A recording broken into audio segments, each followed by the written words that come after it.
పోయినావు అక్క? ఇలా అంగడి కదా చెల్లె, అంగట్లోకి వచ్చిన. అవు కానీ ఊళ్ళు ఉంటలేరట కదా మీరు, మీ ఆరాలు ఒక్కతే ఉంటుంది కదా? అవునక్క, మేము బయటకు వచ్చి 3 నెలలు అవుతుంది. మా యారాలు మా బావ అక్కడనే ఉంటాను. వాళ్ళని విడిచిపెట్టి వచ్చినప్పటి నుంచి నా మనసు మంచిగా ఉంటుంది అక్క. ఓ అవునా?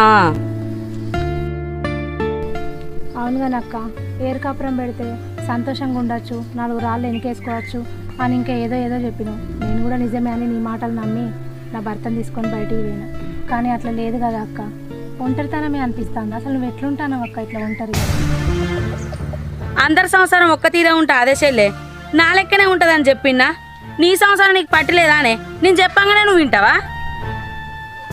గట్లంటవేంది అక్క? నాలాగా ఏం తెలియని వాళ్ళు మంచి చెప్తాను అనుకొని వింటారు కదా, కానీ అది అనుభవిస్తే కానీ తెలియదు.